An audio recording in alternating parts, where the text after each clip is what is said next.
Samba de Janeiro.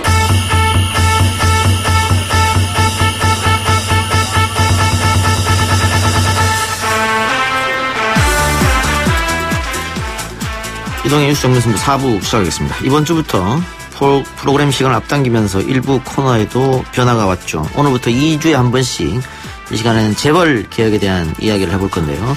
이 코너 함께 하실 분 참여연대 경제금융센터 소장 맡고 있는 김경률 회계사 나왔습니다. 어서 오십시오. 예, 반갑습니다. 예, 김경률 회계사 미리 여기 와서 대기하고 있었는데 보이는 라디오로 김경률 회계사 온 걸 알고 댓글창에 예, 재미없는 분 오셨다고. 좀 반성하겠습니다. 아닙니다. 좋은 정보를 주시면 됩니다. 예. 자, 우선 삼바 분식에 관련 상장 폐지 위기는 벗어났고 저번에 저희가 알려드린 대로 또 주식거래도 재개됐고 요즘 다른 이슈가 많아가지고 이 문제가 주요 이슈에서는 조금 멀어졌습니다만 검찰 수사는 계속 진행 중이죠. 그렇죠. 네. 검찰 수사의 초점이 어떻게 돼야 될까요? 어떻게 보십니까? 우선은 검찰에서는 꾸준히 이제 수사가 진행되고 있는 것으로 알고 있고요. 주되게는 이제 저희들이 검찰 수사가 어떻게 진행되고 있는지 직접적으로 알 수는 없지만 기자분들, 검찰 출입 기자분들이 많이 질문을 하시더라고요. 그래서 이제 지난 금요일만 하더라도 검찰에서 바이오에피스 상장 자문사였던 골드만삭스, 그리고 상장 주관사였던 골드만삭스, 상장 자문사였던 크레딧 스위스를 이제 압수수색을 했고요. 이 과정에서 그러니까 기자분들이 계속 질문을 해오는 내용인데 상당히 이제 놀랄만한 자료를 확보했다 검찰 측이 이런 식으로 계속 전원들이 들어오고 있습니다. 예. 그러면 분식회계 혐의 입증 일단 검찰에서는 생각할 테고요. 예. 이재용 부회장이 관여가 돼 있느냐 안 돼 있느냐. 그렇죠. 네. 지금 아시다시피 이제 4월 말경에 박근혜 대통령 이렇게 국정농단 사건에 이제 3심 대법원 판결이 있을 것으로 알고 있는데요. 이때 제가 알기로는 이재용 부회장과 박근혜, 최순실 이제 모두 이제 병합해서 심리하는 것으로 알고 있습니다. 뭐 잘 아시겠지만 2심에서 박근혜 대통령, 최순실 씨 같은 경우에는 말 36억 뇌물을 받았다라고 했고 그리고 이제 이재용 부회장 같은 경우에는 뇌물을 줄 이유가 없어서 똑같은 받은 사람은 뇌물인데 이재용 부회장 준 사람은 뇌물이 아니다. 이런 판결이 있었거든요. 그래서 어떤 식으로든 둘 다가 주고받은 측 다 뇌물인지 아닌지 이런 판단이 이제 나올 것으로 알고 있습니다. 예. 어쨌든 삼성바이오 측은 분식 해결한 적이 없다 이런 입장인 그렇죠. 것이고 여론전도 하고 있더라고요. 만화 같은 걸 만들어가지고. 맞습니다. 예. 그런데 회사는 그렇고 그렇다 치고 회계법인 이 문제는 어떻게 우리가 봐야 되느냐. 예. 그러니까 이제 이 부분이 심각한데요. 우리 진행자분께서 삼성바이오 측이 웹툰도 배포 제작하고 있고 페이스북 광고도 하고 있는데 그 내용은 그렇게 심각한 건 아닙니다. 뭐 이렇게 비유하자면 뭐 점심시간 식당가에서 나눠주는 광고 전단지 그런 수준인데요. 뭐 삼성 측도 잘 알 겁니다. 그게 심각한 내용이 아니고 또 설득할 수 있는 내용도 아니라는 걸 알 수 있을 텐데 문제는 그겁니다. 이제 그와 같은 내용에도 있고 앞선 여러 재판 행정소송에서도 주로 강조하는 내용이 우리 이 모든 회계 처리를 3.1회계법인, 3정회계법인, 안진회계법인과 상의 후에 회계 처리한 거고 승인을 받았다라고 하는데 이게 대단히 심각한 내용입니다. 뭐냐면 이런 식으로 한번 비유를 해볼게요. 뭐 재미없다는 지적도 받았으니까. 이렇게 뭐 일종의 몇몇이 모여서 필로폰을 하는데 경찰과 같이 앉은 자리에서 필로폰을 했다. 그래서 우린 문제없다. 이런 식으로 비유할 수 있을 것 같아요. 무슨 말씀이냐면 회계법인과 고객과의 관계는 회계법인과 삼성바이오로직스의 관계는 삼성바이오로직스가 회계 처리를 하고 회계법인은 그 회계 처리가 잘 됐는지 잘못됐는지 판단을 내려야 하거든요. 이걸 같이 모여서 협심해서 했다, 합의해서 했다. 이거 현재는 아주 대단한 범법 행위이고 대단히 큰 처벌을 받습니다. 그리고 이 내용에 대해서는 검찰에서도 주목하고 있다라고 이렇게 들었습니다. 그러니까 분식 회계를 어떻게 보면은 이게 좀 관리해야 되는데. 그렇죠. 여기서는 맞습니다. 그냥 방조해 버렸으니까. 그렇죠. 문제 있는 것이고. 이게 만약에 그 대법원 선고가 이재용 부회장 재판 결과 나오기 전에 혐의가 입증된다면은 그러면은 대법원 선고 결과도 영향을 미치지 않을 그런 생각도 들어요. 그렇죠. 뭐 다만 이제 뭐 대법원 판결은 4월 말께 정도로 예상되어져 있고 검찰 수사는 이제 진행 중인 것으로 봐서 그러기는 좀 힘들어 보이긴 합니다만은 뭐 여러 가지 결정적인 증거들을 확보했다 이런 전언들이 계속 나오고 있습니다. 예. 자, 다른 얘기 봅시다. 대한항공도 그렇고 아시아나항공도 그렇고 대형 항공사가 지금 혼란스럽습니다. 예. 대한항공은 조양호 한진그룹 회장이 사망하면서 상속세, 이 상속세가 너무 많아가지고 그렇죠. 과연 낼 수 있겠느냐. 네. 그렇다면 경영권이 흔들리는 게 아니냐. 네. 이런 얘기가 나오고 있고요. 아시아나항공은 유동성 위기에 몰리면서 결국 박상구 회장이 팔겠다 선언했죠. 그렇죠. 예. 네. 이게 어떻게 오너리스크의 결과다 이렇게 봐야 될까요? 그렇죠. 예. 역시 세간의 평가는 예, 정확했다라는 생각이 들고요. 예. 아시아나항공의 예를 들자라면 2006, 2008년에 약 10조 원을 들여가지고 대우건설과 대한통운을 인수했습니다. 무리하게 산 거죠. 그렇죠. 예. 상당히 무리한 인수였습니다. 앞서 조양호 회장이 1998년 이렇게 경영권을 인수하고서 2018년 퇴임할 때까지 영업현금으로 29조 원 흑자라는 말씀을 드렸었는데요. 아시아나항공 역시 마찬가지입니다. 과거 10년 영업현금으로 봤을 때 4조 5천억 원 흑자입니다. 그럼에도 과거 10년간만 따졌을 때 4조 5천억을 벌었음에도 불구하고 회사가 이렇게 망가뜨려진 것은 이와 같이 이제 오너 일가의 무분별한 인수합병 그리고 이제 많이 언론에 공개되지 않았습니다만은 저희 이제 참여연대 내부에서 작년에 아시아나항공을 좀 상세히 들여다본 적이 있습니다. 그런데 이 회사도 내부 거래, 주주들의 어떤 주주 오너 일가의 사익 편취를 위한 내부 거래가 아주 심각한 지경이고요. 예. 예. 그러니까 대한항공 같은 경우에는 김대중 정권 때 이미 가족 경영 문제가 있다라고 대통령이 직접 언급한 적이 있지요. 네. 그리고 아시아나항공 같은 경우에 과연 외국 회사였으면은 오너 이런 독단 결정을 바라만 보고 있었을까? 그렇죠. 현대가 같은 경우에도 한전부지를 굉장히 큰 돈을 주고 샀지 않습니까? 예. 그때도 예. 사실은 대한민국에서만 가능하다 그런 얘기 있었잖아요. 그렇죠. 예. 그래서 결국은 이제 오너 리스크의 결과로 왔다 무리한 인수합병이 예.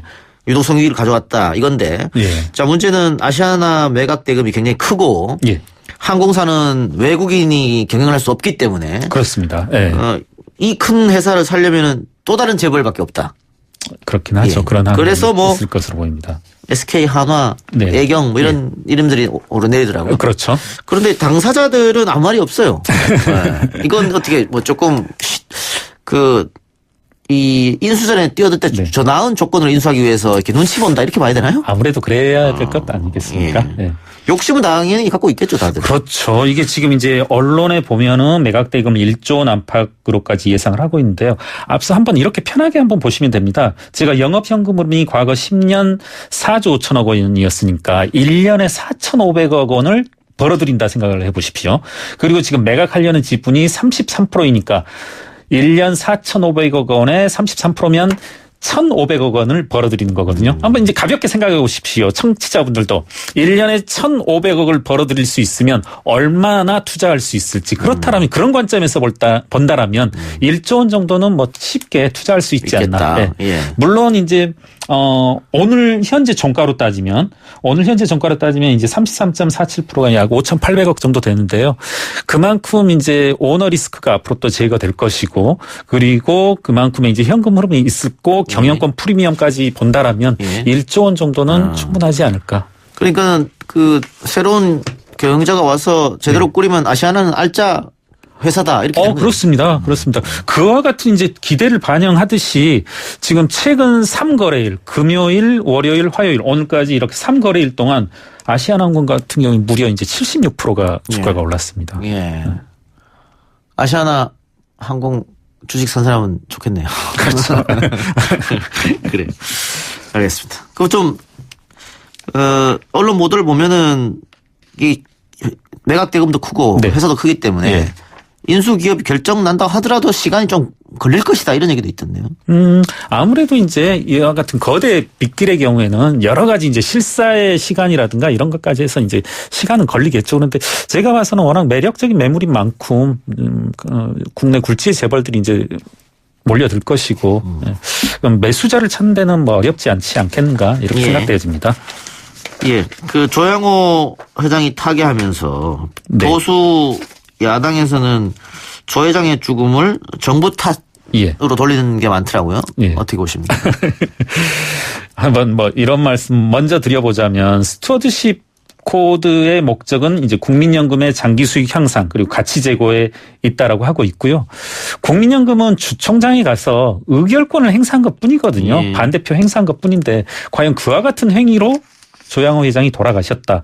뭐 가급적이면 이 코너에서 뭐 정치 이야기는 안 해야 될 것 같은데 오늘이 뭐 4월 16일이기도 하고 그와 같은 뭐 조양호 회장의 죽음을 정부 탓으로 돌리는 그런 분들의 입에서 세월호 희생자들을 모욕하는 그런 발언 그리고 뭐 앞서 노회찬 의원의 죽음을 또 매도하는 발언 이런 발언들이 나오는 예. 것으로 봤을 때 이분들은 좀 죽음을 대하는 태도부터 배워야 된다. 예. 이렇게 생각합니다.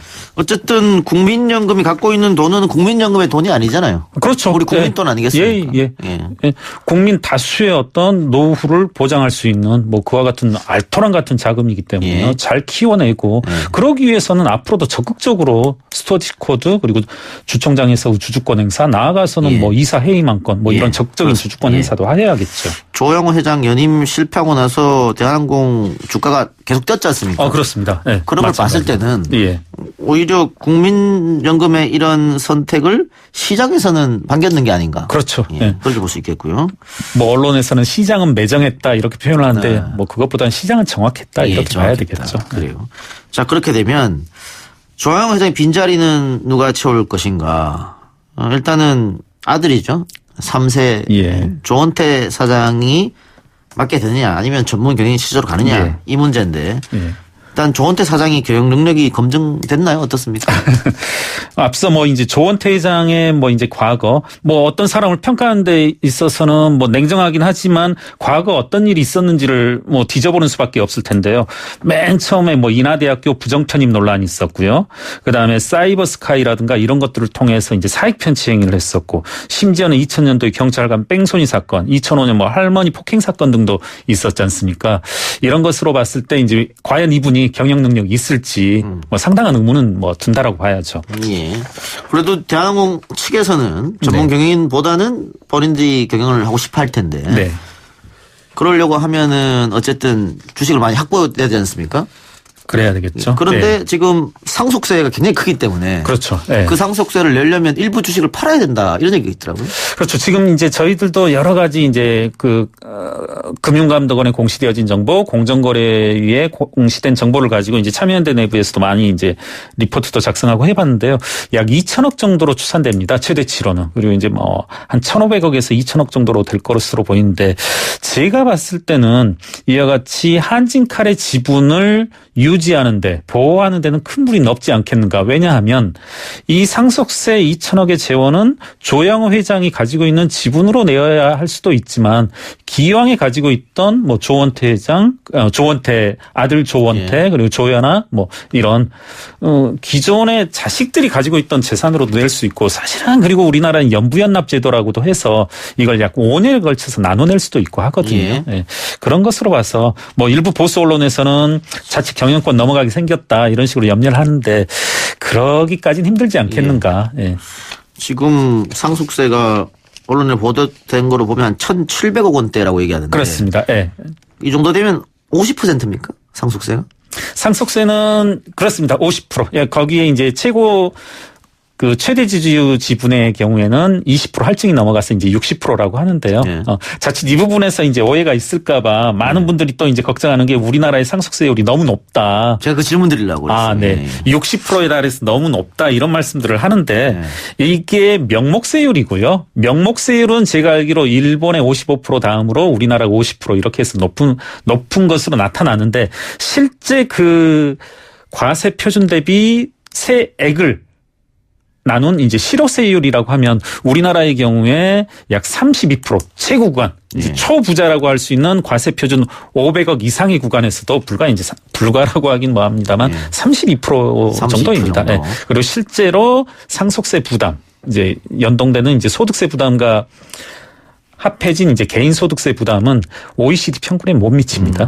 근데 어쨌든 상속세만 따로 놓고 볼 때는 OECD 국가 가운데서 상당히 높은 편이다. 명목세율은. 맞습니다. 명목세율은 높습니다만 실제 실효세율은 여러 가지 공제 감면 등으로 말미암아서 그렇게 높지는 예. 않다. OECD 내에서도. 공제 감면 얘기해 줬으니까 사실 뭐 우리 일반인들한테 뭐 1,700억 원 뭐 이런 건 뭐 전혀 감이 안 오고요. 그렇죠. 네. 10억까지는 이 공제 감면 때문에 10억을 그렇습니다. 물려받으면 상속세 한 푼도 안 낸다면서요. 아, 그렇죠. 상속세에 대해서 많이 아는 분 아주 드문데.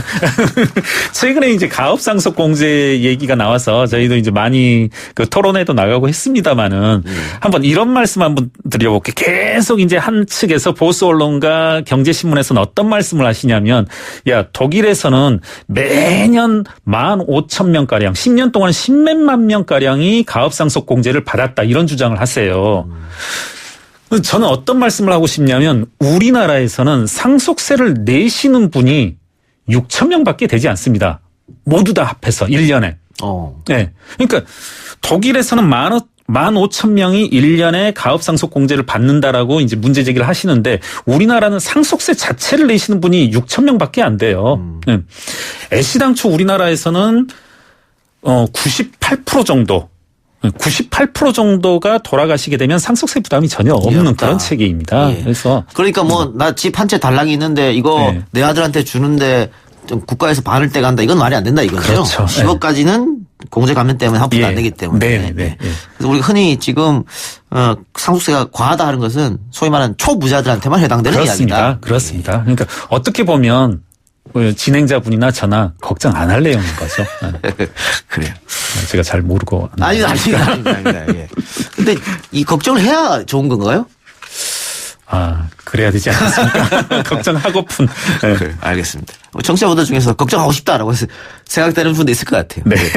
오늘 김경률 회계사 말씀 여기까지 듣겠습니다. 수고하셨습니다. 예, 감사합니다.